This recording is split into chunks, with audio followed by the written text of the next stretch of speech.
Back from a very relaxing vacation from overseas. That sounded terrible, didn't it? Nice resort, few people, but enough content to fill a fucking book. A ton of watered down drinks and just a great time to get away. It's interesting that the feds and numerous state governments are saying that I need to spend 7 to 10 days in quarantine because I visited a country that currently has, let me check, 12 active cases. 12, as in a dozen. I assume that by the time I'm done with this open, about that many will have tested positive just in the greater Boston area. But I digress. This is episode number 54, the Teddy Bruschi episode. The man had a fucking stroke and then played 3 more seasons of top-notch, high-quality NFL football. That's all that really needs to be said.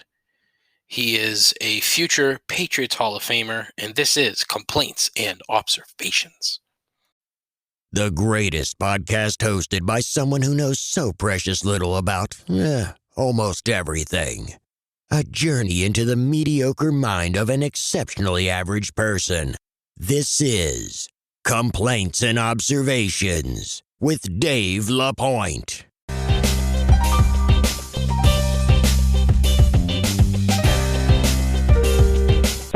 There's a tingling in my trousers, and it's not a good one. Be the hammer, not the nail. Nice and smooth like a baby's bottom. That looks like a manhole cover in Flavor Town.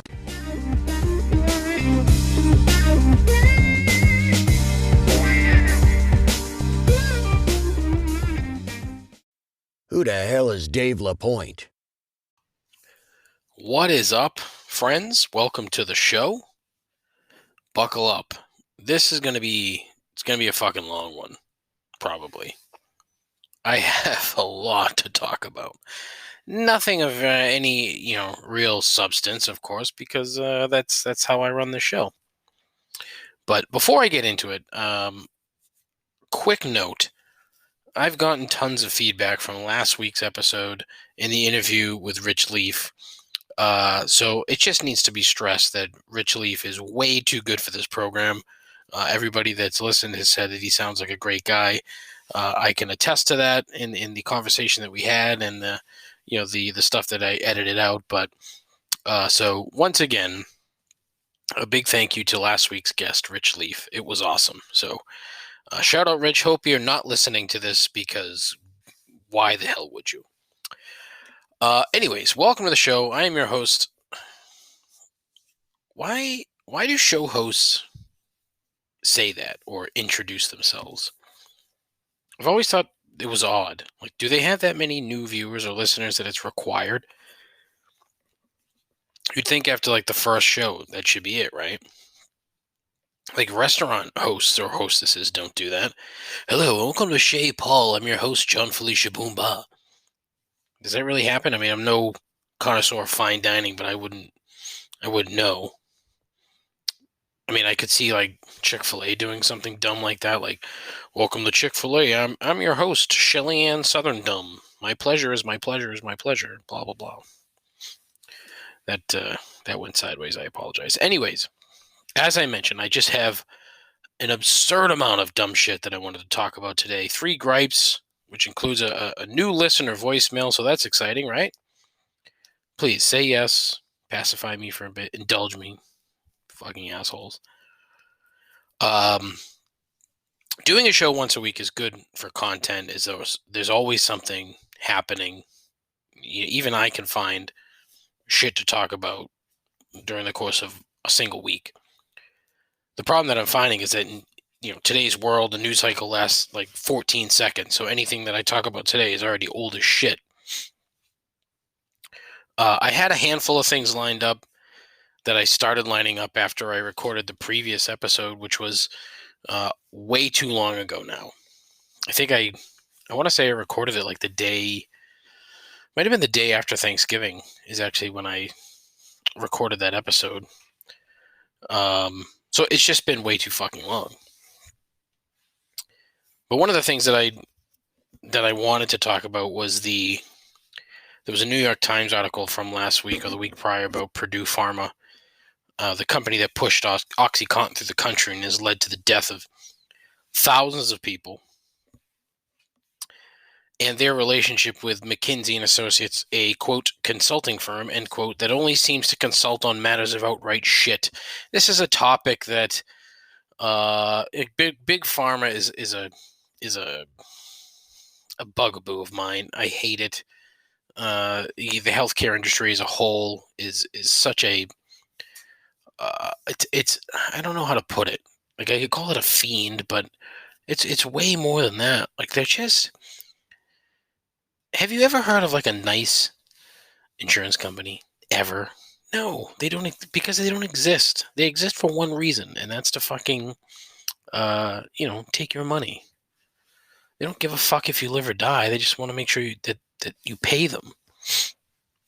Anyways, if you haven't read this and would like to get angry at big pharma, big money, and just the flat out lack of human empathy displayed by companies and the people that run them, by all means, check it out.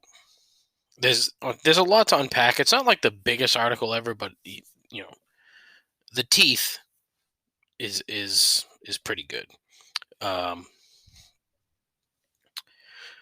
Purdue and the family that owns the company, the Sackler family, which dreadful name. Imagine growing up and your last name was Sackler. Like, you'd have to be rich in order to not be bullied into absolute submission, because children stink. The Sacklers are a special kind of shit. They have a long-standing reservation in the 7th level of hell. Having said that, McKinsey has had space saved in the 8th level of hell since its inception 100 or so years ago. They basically pushed Purdue to ramp up marketing in their efforts to push even more opioids to be prescribed by doctors, regardless of whether or not they were needed. And the whole thing is gross. Part of it is they basically presented a plan to Purdue to compensate companies like CVS and Anthem for deaths caused by the prescriptions that their companies wrote for Oxy. See what I mean? It's just fucking gross.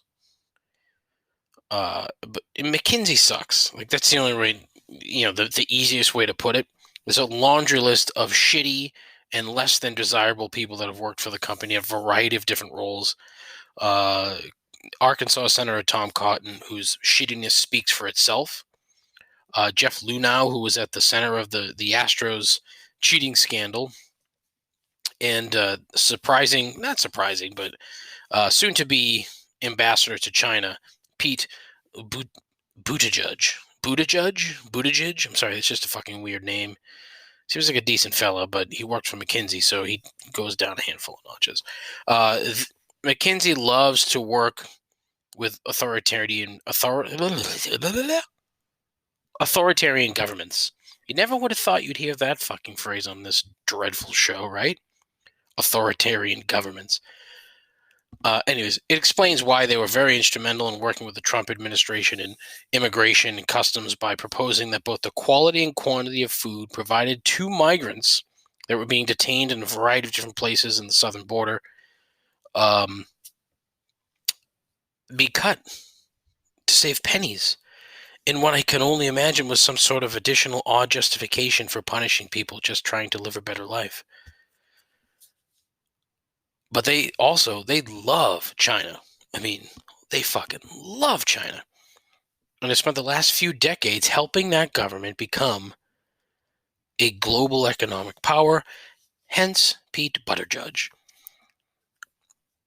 It's far too serious a topic for this show, though. And I'm sure at least one of my 4 listeners has since bowed out, but oh well, shit happens, right? Let's take a sojourn, if you will, back into the toy aisle. I apologize if you can hear like every single breath, wheeze, sniffle. This new headset picks up fucking everything. So when the toilet flushes, the toilet pipe is literally right above me. So when my wife flushes the toilet, you can hear it. The furnace will go off. The furnace is fucking 90 years old. You'll probably hear that too. So just be prepared. You heard the toilet in a previous episode, but this is what I'm working with here. So there you go. Back to the toy aisle. Listen, I want to talk about Tom Brady. Tom Brady has been a topic on the program it's been numerous times. I've talked about old Tommy. Phenomenal. Fuck. I shouldn't really do this at like the end of the day because I'm talked out. Man. Phenomenal quarterback with a brilliant football mind who happens to be a completely clueless rube off the field. I've talked about this before. I do not begrudge him for basically anything he's done, good or dumb. But this week was a little something different. First, it comes out that his snake oil company, TB12, took a PPP loan for close to $1 million. Great. Overall, I have no actual problem with that. Even if the optics just aren't good. Like, it's a business. He owns the company. He's, technically, from what I understand, he's not, really ensconced in the company. It's more of a Alex Guerrero thing. And it's his face, his name, whatever. It's his company. Like, let's be real. But I don't begrudge him I don't begrudge the company, I should say, for applying for that loan, which was available to everybody. That's a different issue. It's there for businesses to take advantage of, and that's what TB12 did, even if Lil Tommy allegedly doesn't have much to do with the day-to-day. Like I said, beyond the incessant pushing of his garbage on his Instagram page. I mean, it's non-fucking stop. Every day, there's something. Like, he's eating some stupid fucking protein bar. He's taking some bullshit fucking vitamin. Look, it seems to work for him. So that's terrific. It's great. As an aside, about half of the small businesses, I'm terribly sorry, people. Oh, fuck. Half of the small businesses that applied for a PPP loan were denied. So get your shit in order, small biz. Huzzah.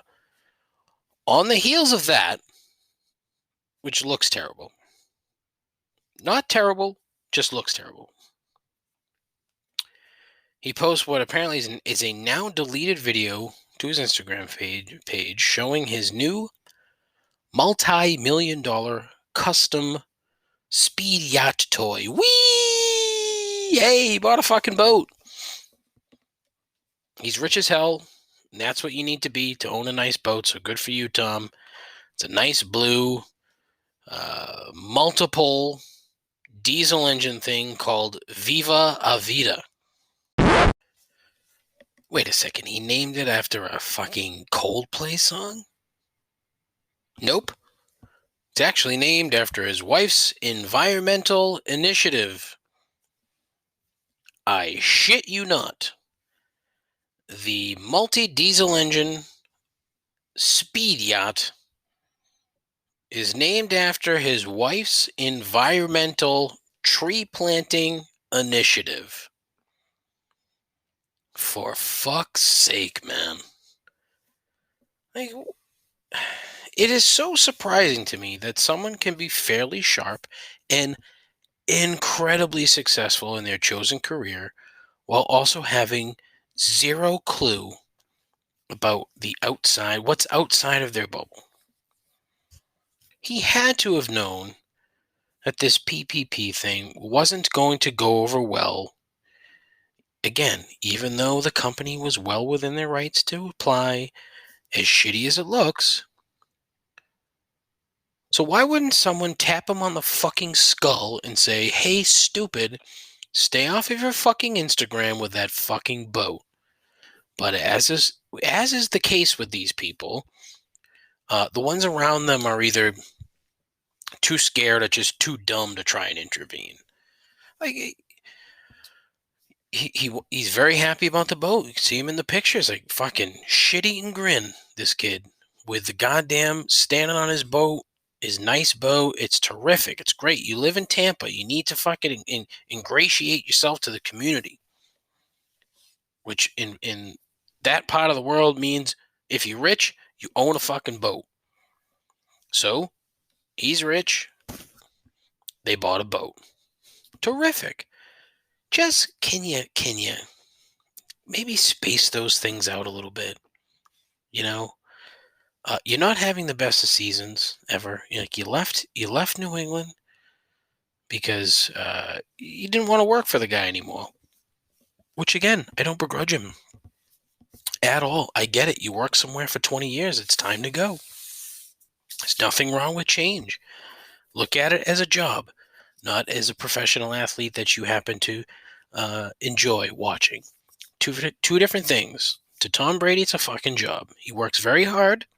He's compensated very well. Wants to buy a boat. However, he's too goddamn stupid to let that fucking sit for a week before he shows it off. Mind-blowing. And look, the Bucs aren't that good. If they finish with a better record than the Patriots, it's not that great of an accomplishment. It really isn't. Right now, they're 7-5. Pats are 6-6. And the Pats are working with fucking next to nothing. Meanwhile, the Bucs are like stacked beyond stacked. So, whatever. Let's talk about the vacation, though. I mentioned on last week's show the hiccup with the COVID test. Well, that turned out to be just fine. Results came back. We were let into the country without an issue. Ultimately, I was worried over nothing, which is typically how things go for me. It was a pain in the... I don't even want to call it a pain in the ass. It was ultimately a minor inconvenience, which was basically, wear a mask the whole time. So the minute we got into the airport at Logan, mask on in the airport, mask on in the airplane. We got to Miami. The fucking airport in Miami is dreadful. Ugh, that place was... And it was mobbed. Absolutely fucking mobbed. Mask on the whole time there. And it seemed as if most people that I encountered were following that particular guideline. So it was somewhat of a relief that it wasn't a shit show, a giant shit show. Got to Antigua, went through customs. They did a couple of temperature checks. They checked the test results, sent you through. Mask the whole way until literally we got out of the cab at the resort is when we were able to take off the mask. So, granted, 12 hours or so from door to door. Not so bad, honestly. Small price to pay. And once we were there, it was great to be there. Great to be in a place where COVID is at an absolute minimum. The locals actually know that it's a real problem. The government takes it deadly serious. Apparently, their mask mandate is fucking strictly enforced. Where if you're in public and you're not wearing your mask, $500 fine. It's like, woof, boy. Look, there's only like 95,000 people on this island, so they can do that. But I talked to one of the locals, and she said, "Look, when somebody dies here, it's a big fucking deal. So 3 people died from this thing. We got scared. Like, bingo. That's how it should be." But it was a nice change, really, and we were both ready for the sun, ready for some relaxation, and the absurdly watered down drink. Seriously, if you've ever been to an all-inclusive, you know that there's no way you should physically be able to drink a dozen fruity cocktails while baking in the sun all day long. It's just not possible. And it's funny because we actually met a guy on one of our excursions who worked for Sandals where we stayed, and that guy laid out some fucking secrets. It was pretty great. He's like, "Oh, everything's watered down." Well, of course. That crap, the only thing that's not watered down is the bottom shelf trash that they stock in your room. Like, that crap will get you fucked up if you drink too much of it. Like the Klansman Scotch. Klansman as in the Scottish Klansman, not the KKK, dumb fuck. or the Kirov vodka. I can't remember the name of the gin, but it was horrible. It tasted kind of like Pioppi's gin I used to get back in the day when I lived down in Plymouth.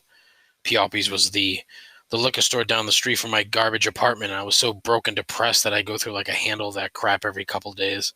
It's like $8 a bottle. Anyways, that's not really where I wanted to go with that. Anyway, it was a good time for the most part. I mean, watered down booze aside, of course. The food was meh, not horrific. Honestly, the best meal that I had the whole week was on the boat during the island excursion we took. Like a grilled chicken, fish, red beans and rice, salads. It was as close to island food as you could probably get, and it was fucking great. I'll talk more about that particular trip in a minute, as it was a fucking riot. The place was about 30% full, or that was the max they could have, 30% capacity. And most of the folks there seemed to be from somewhere south of the Mason-Dixon line. So, people who probably thought COVID was fake and this, that. But they had to go through all the same bullshit that I did to get into the country, so whatever. But one of the things that I learned last week was the word y'all, which is revolting to me, and I'm pretty sure I've talked about that before. It is a fucking magnet to these people. We're at dinner one night, a hibachi joint, and a younger couple that we actually met during our lousy, ill-fated shopping trip into the tourist-driven city of St. John, the capital of Antigua. The place was a fucking ghost town, and most everything was closed. I talked to a store owner. It was like a clothing store. Nice shit, but, stuff that isn't going to fit my fat ass. I asked her how things were going, and, not good.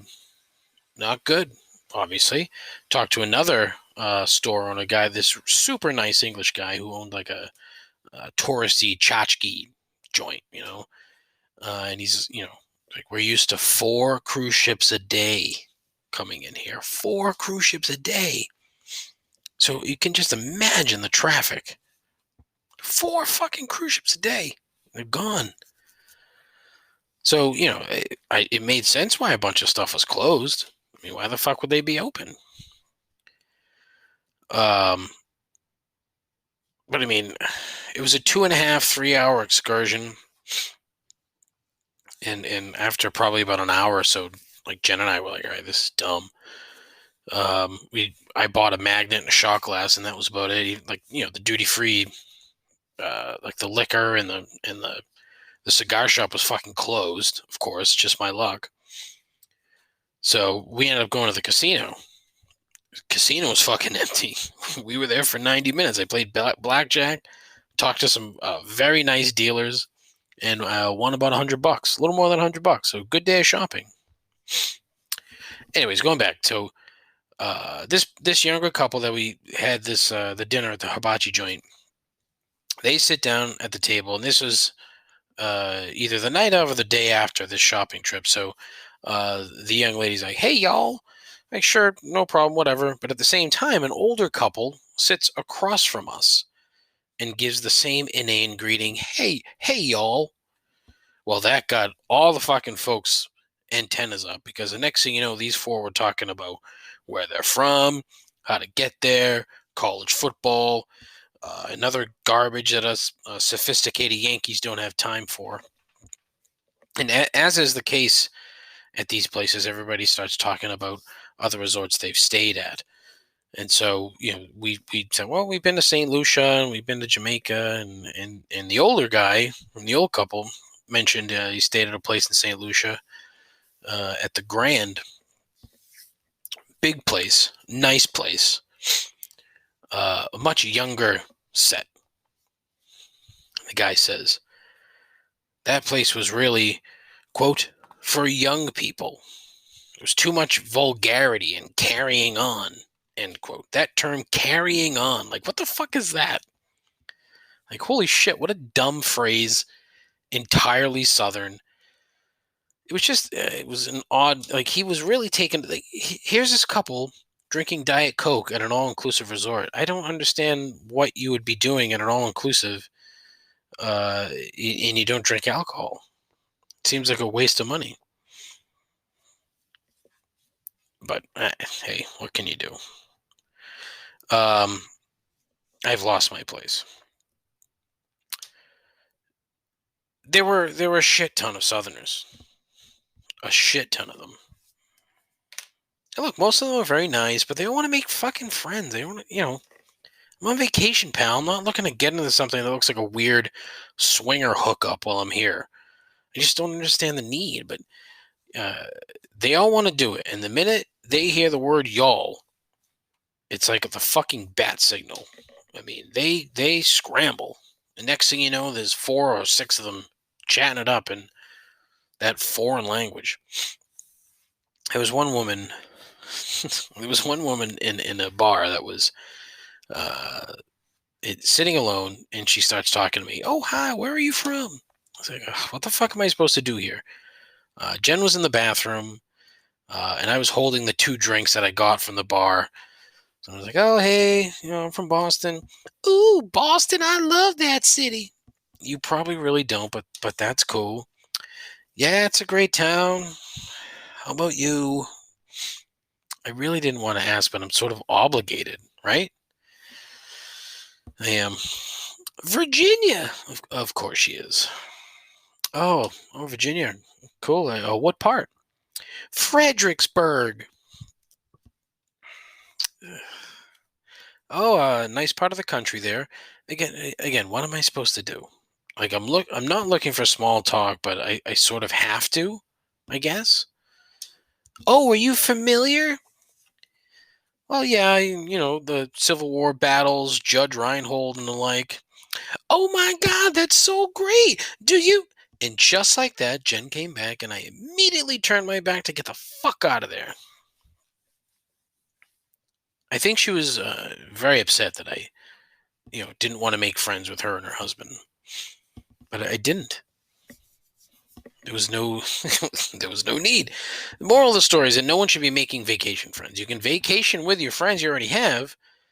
I'm not looking for randos while I'm on vacation. It just feels weird to me. It just feels weird.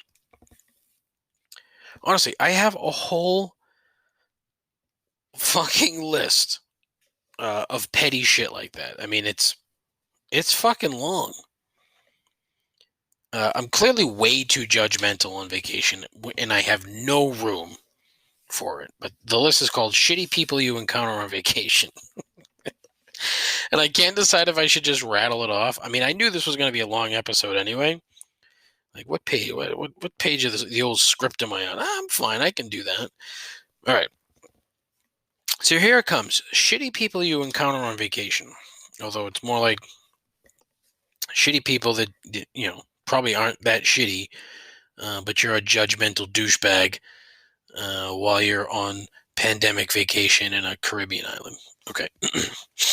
1, the couple who need to FaceTime their fucking kids. It's like, you're on vacation. Do you need to FaceTime your kids while you're fucking drunk walking around this resort? No. Save it for the morning.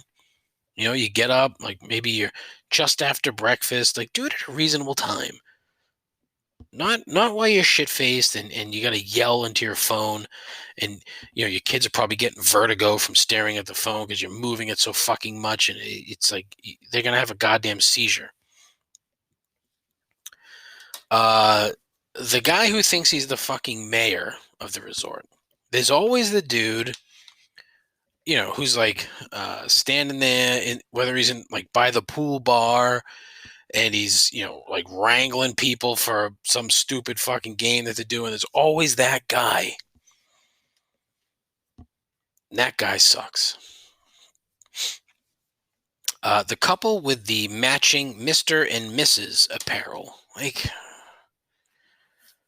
what? Why do you need to advertise that? I mean, you're at a couple's resort. Everybody is probably married. I would say the vast majority of the people at this resort are married.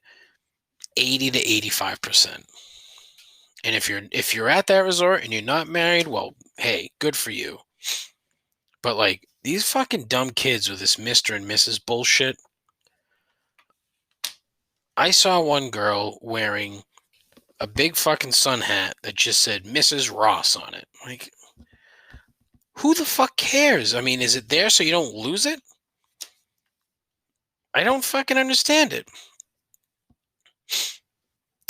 Where am I? Oh. Guys in those shoe sandal things. I don't know what else to call them. Way too many dudes in those fucking things. Like, flip-flops, man. It's flip-flops or sneakers. And honestly, more like flip-flops or bare feet. Like, I'll even accept Birkenstocks. Those are fine. But these, like, like these shoes with, they're like sneakers with holes in them. They're always brown, which is gross on its own. I don't get that. The people who love to say, oh, we're newlyweds, they'll figure out shortly that no one gives a fuck. So, congratulations. Southerners, I already said that. Buying food that you can buy at home when you're on a tropical vacation. I saw far too many people, elbows deep in a bag of Doritos. The fucking bags of Doritos at the gift shop, I think were $8.50. Do you need this shit that bad that you're gonna spend $8.50 to fucking have nacho cheese hands in the middle of the fucking Caribbean?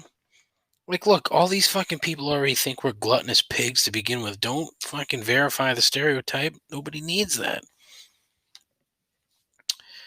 The young hipster couple, and in this case, there was just the guy who wears only white undershirts. This fucking pair of, like, they were annoying as fuck. This douchebag walked around the whole time, shorts up to his fucking ball sack, his like way too thin blonde wife, and this guy was always wearing a fucking white undershirt, plain white undershirt. What do you in the he'd show up like at night, for like dinner and shit, wearing the same shit. She's wearing like very tight gray cotton shorts and some sort of shirt and flip-flops. They would go to dinner like that. I mean, plus they sucked. Like they wouldn't stop. I don't know how to explain it other than these people fucking sucked. Oh, I am such an asshole. All right. The frustrated wives that flirt with the young island staff. There's a lot to unravel there, folks. Okay, it's the middle-aged white women, sweating the young black men. Draw your own conclusions, okay? I won't get any deeper than that. The couples who are way too young to be married but love Jesus. So they need to get married so they can fuck. There was one there that, I mean, these kids they were babies. They had to have been. Couldn't have been any older than 22. And the poor guy, the fucking back hair in this dude, oh, not good. The middle-aged white guy who's trying to relate to the black staff. Like, he's trying to be cool, as if being cool with the staff is like somehow going to get him something. I don't know. And finally, the guy, the older guy who shows up to the resort white party in white Reebok cross trainers. Oh, that guy was priceless. He was fucking fantastic. It was honestly, that guy was ridiculous. I couldn't. Oh my goodness. I want to share all of these pictures because I was such an asshole and took pictures of all these fucking people. But there's another one that's the best of the best.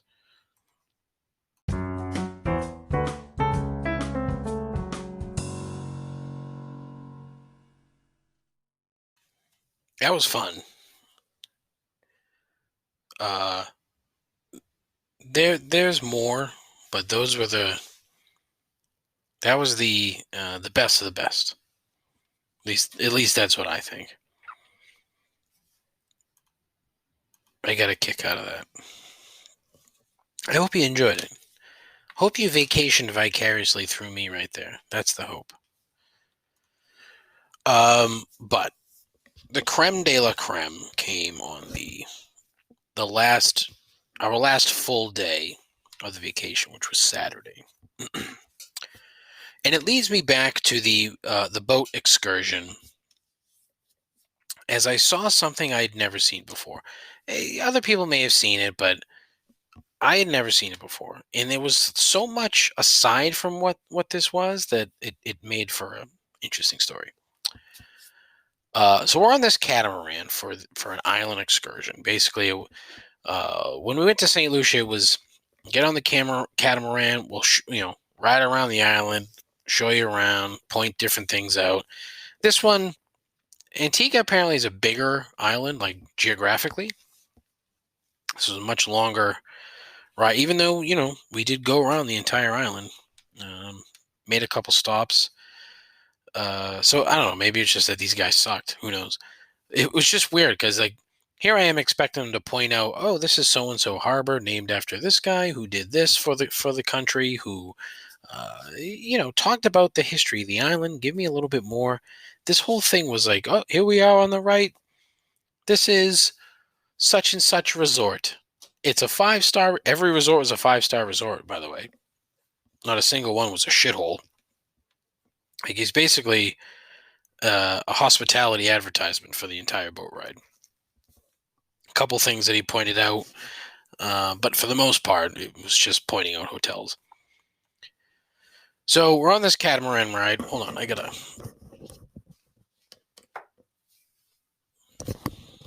Sorry about that. I had a hat on. It was bothering me. I suddenly have a headache. God damn. Wah! Shut the fuck up, you bitch.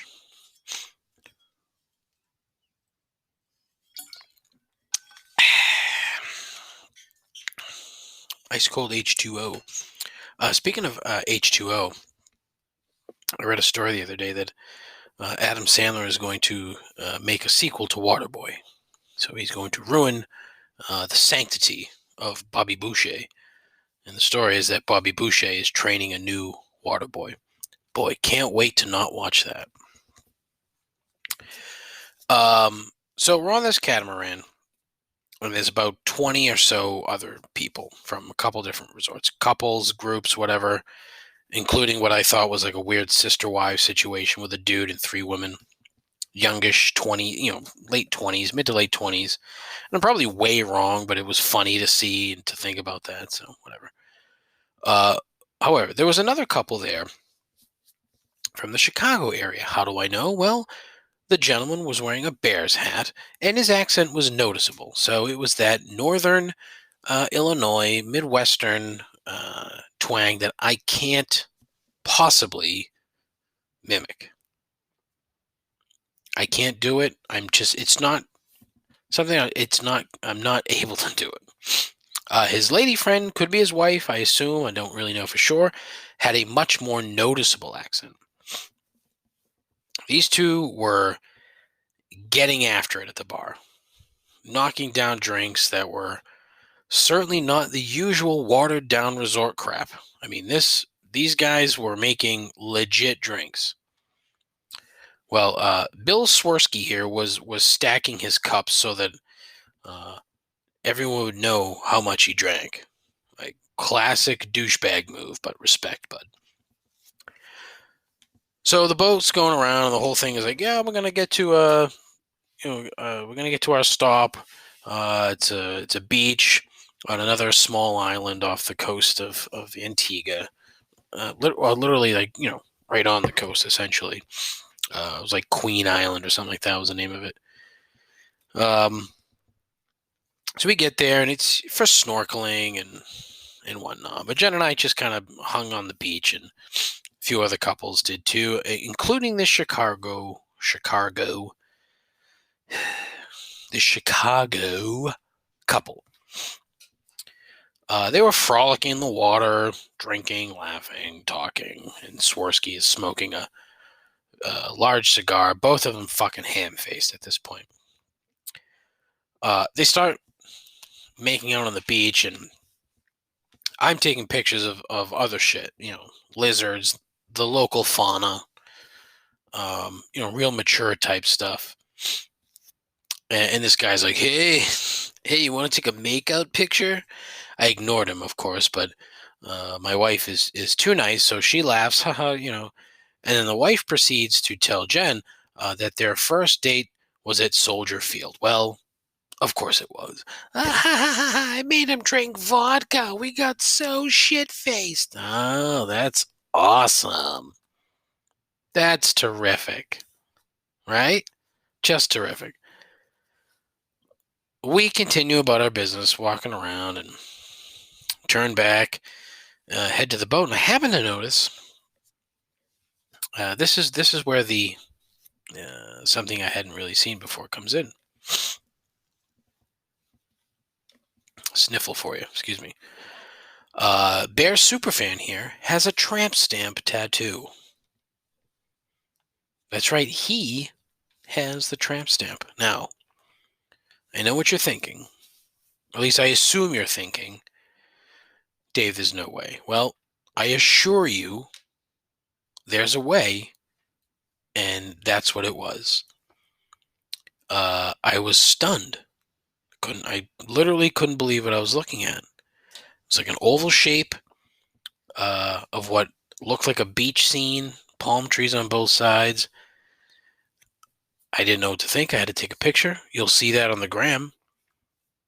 I half hope that this guy somehow, some way, sees this and either finds it funny or finds it repulsive and gets pissed. One of the two. Who cares?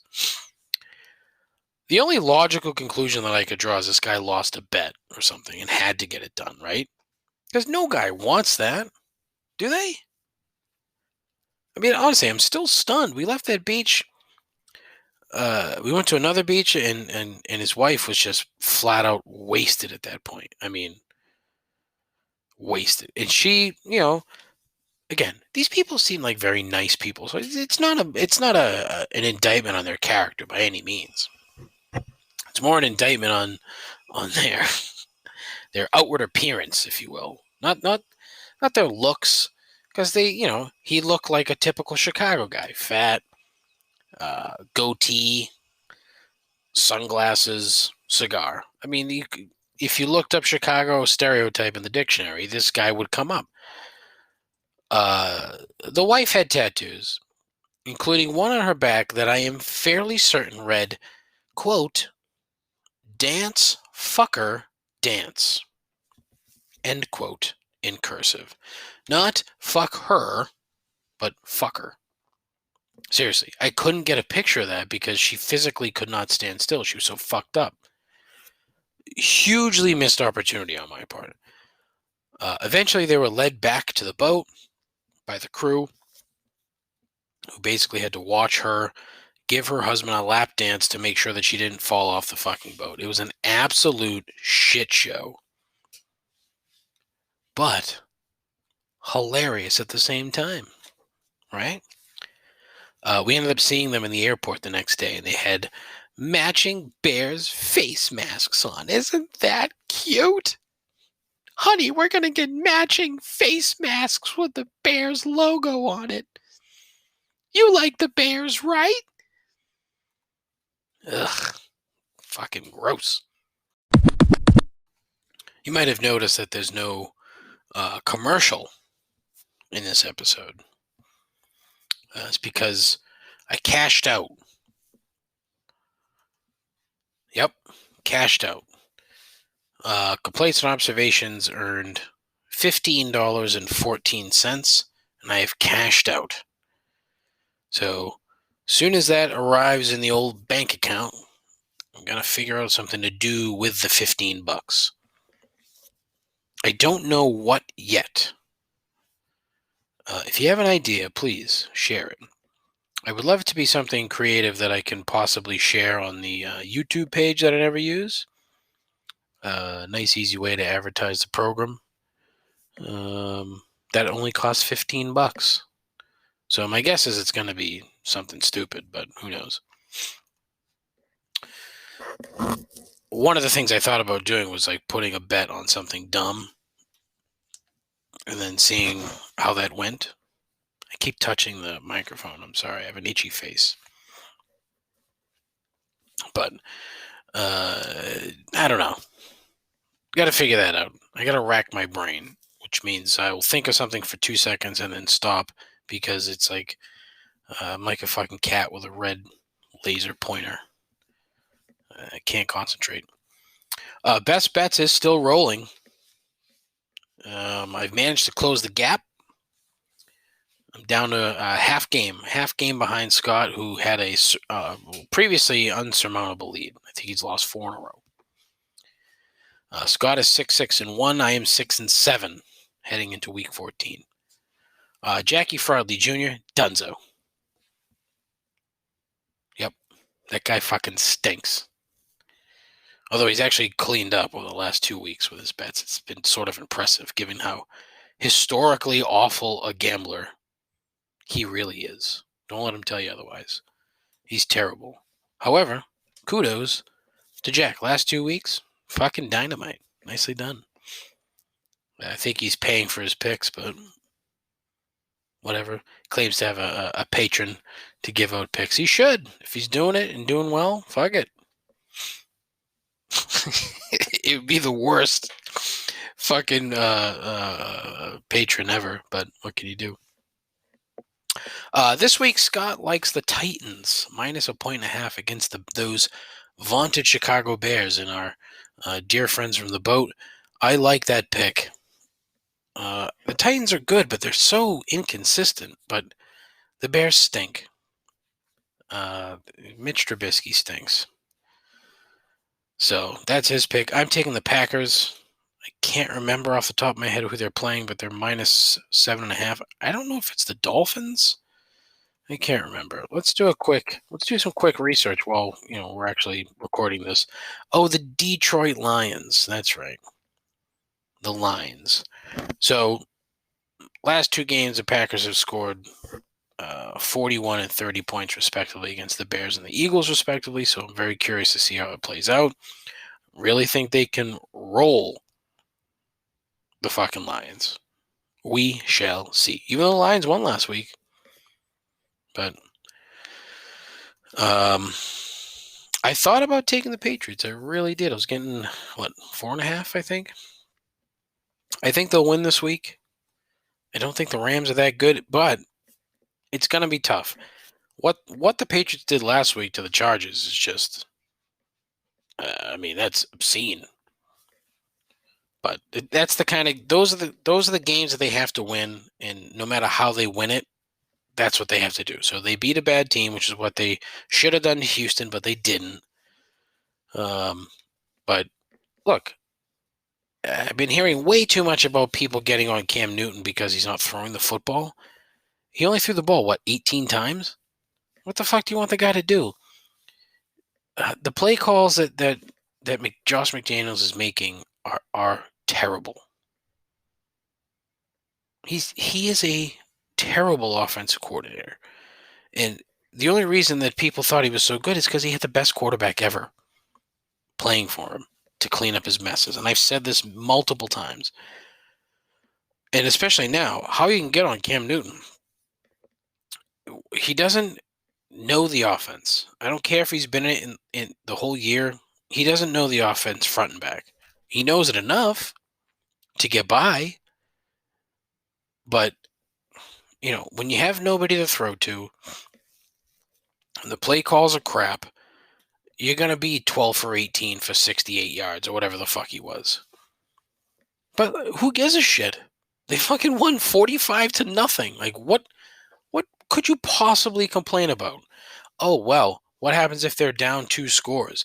The fucking dumb thing this week was, well, if they're down 2 scores, I mean, you should take out Cam Newton, put in Jarrett Stidham. Shut the fuck up. I mean, for real? Like, that's a thing. Oh, well, I mean, you saw what he did against the Chargers. Yeah, at the end of the game, when the team fucking quit, the Chargers quit, this guy that they've never seen before, that they didn't prep for, comes in, goes 2 for 3 with a touchdown. Hey, that's terrific. I'm glad. I'm happy to see it. You know what else? And look, I bought into the Stidham hype at the beginning of the year. That was part of my preview show, season preview show. I bought in hook, line, and sinker.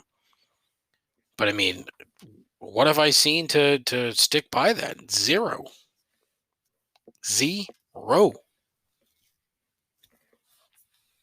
I'm not taking Cam Newton off the field. Give me a fucking break. Stupid. Well, I mean, every city in America would be talking about the backup quarterback. Well, every city in America doesn't have Jared fucking Stidham as the backup. And again, I was dead wrong. DED, dead wrong on that guy. So that's enough of that. Anyway, it is time for 3 gripes. Are you excited, huh? Ooh, excited. All right. First up, I have a voicemail. Check it out. Hey, Dave. So, long-time listener, first-time caller. I have a gripe here that I really can't talk to many people about. So I'm really happy that you've opened up this forum. The issue I have is with stank T-shirts. Stinky T-shirts. Now, I'm not talking about T-shirts that get gross and smelly after you wear them. It's when they come out of the wash and they smell. Now, I'm not a smelly person. All right, I take great pride being self-aware, not being that guy who doesn't shower, doesn't put on deodorant. No. I'm a clean dude. So, these shirts come out of the wash and they might not smell at first, but after you wear them for a little while, you start to get a hint of it. So, you basically do whatever you can to get rid of it. And when you're at the gym, and you're next to one of these guys who's wearing one of those shirts, you know it. Everybody knows it. A lot of times it's with those tech, moisture wicking shirts. Really the last straw for me was, and I have a tough time finding shirts. I'm 6'5", nothing fits. Everything looks stupid on me. Maybe you know how that feels. I don't know. I found possibly the best shirt of all time at Target. It is a blue Blockbuster Video t-shirt. It says "Make it a Blockbuster night." Possibly the best shirt of all time. I don't wear it to work out in. I only wear it on special occasions. And somehow it's grown into a stank shirt. So it sits on top of my dresser. Probably never to be worn again. So I'm a little shaken up. I'm getting a little emotional here, so I'm going to hang up. But if anybody else has this happen, or if anybody has a solution, I'm all ears. We'll talk to you later. Oh, clearly you need to burn the t-shirt and the rest of your clothing. I don't think that's the case. That's a little extreme. Here's what I think the problem is. Now, typically 3 gripes is where I complain about 3 specific minor things. The joy and the best part about having someone else call in with a gripe is that I can now rip the gripe apart. If you know me, you know that I am very particular about my laundry. I will not let my wife do my laundry because I don't like the way that she does it, And so I am very particular about making sure that my laundry is done correctly. However, in this particular instance, I think that there are two issues causing the stank t-shirts. One, you could have a hard water problem. Not entirely certain, but that's a guess. Could have a hard water problem that is causing issues with your fabrics. Second, you're not using the right detergent. You're not using a scent. What do they call them? Like there's these things that Downy makes. You throw them in the wash, and it adds a nice, fresh, clean scent to your clothing. If you're doing both of those things already, or if you don't have hard water and you're adding the scent boosters to your laundry, well then, Mike, you're shit out of luck, dude. I don't know what to tell you.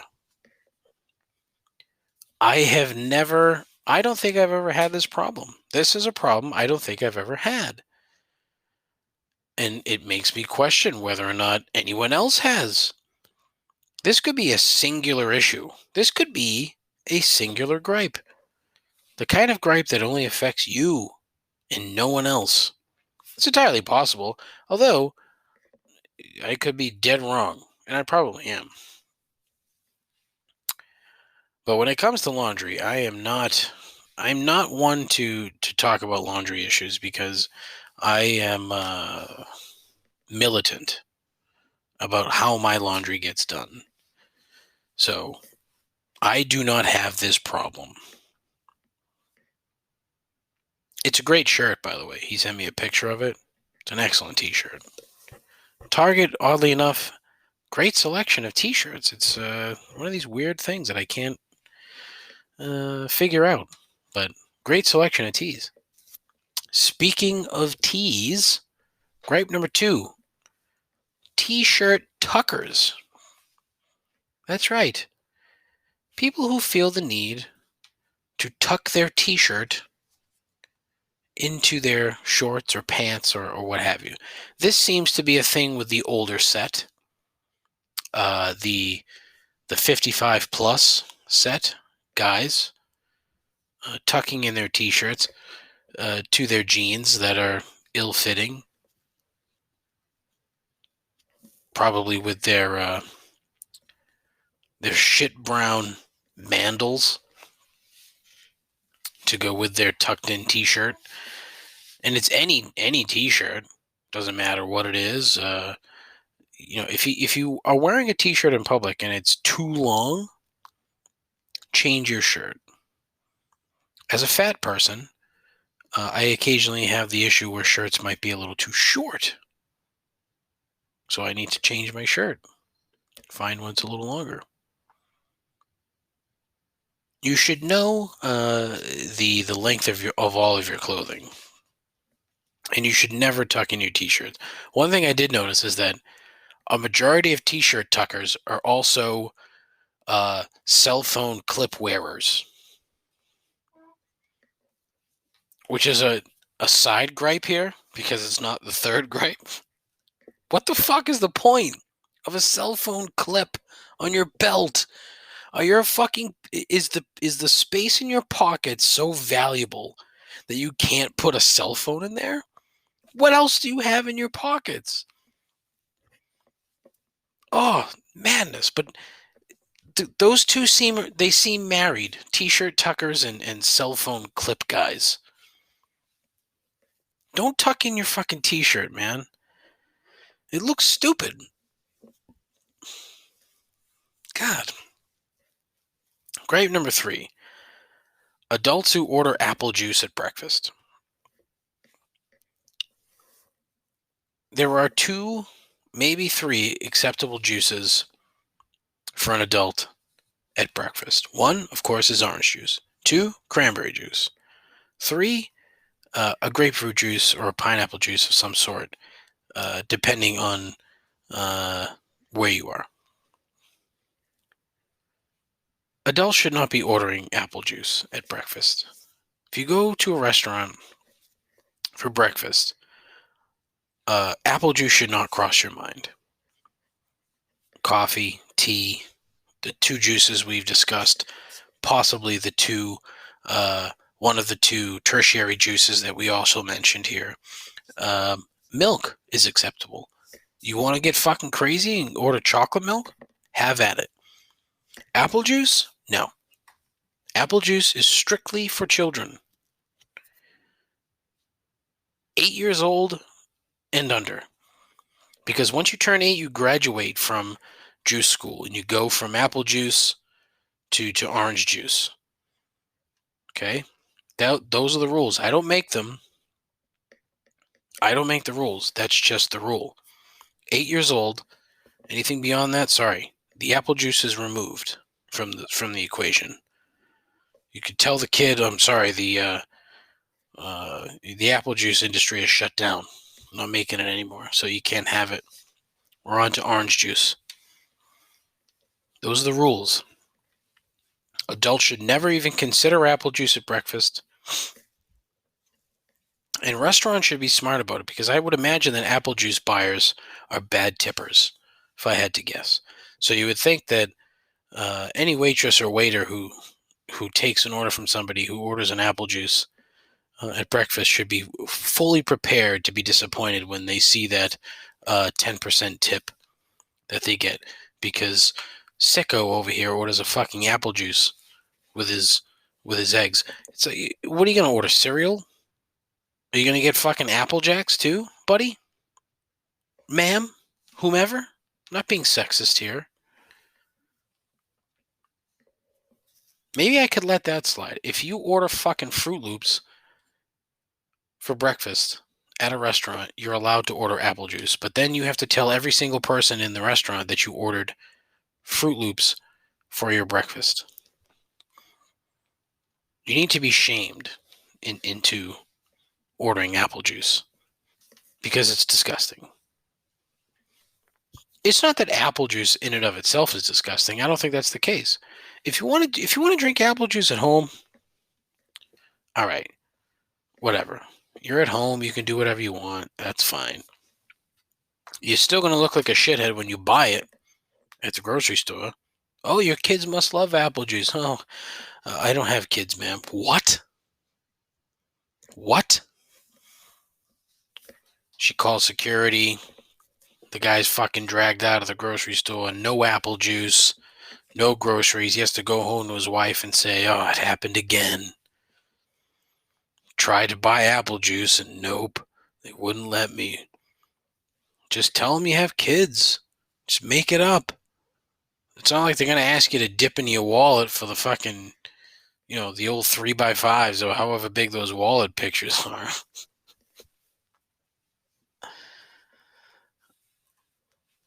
Apple juice. The t-shirt thing gets me, though. I'm very concerned. Like, why would a perfectly good t-shirt suddenly start to smell bad after however long? It's a water problem. It has to be. That's the only logical solution to that. And again, I don't think that he smells bad. Probably not it. I don't think it's a body odor issue. I'm getting fucking way out of bounds here. What am I doing? This is not how this show's supposed to go. This is what happens when I do these things once a week. I get all fucking confused and rambly and dumb.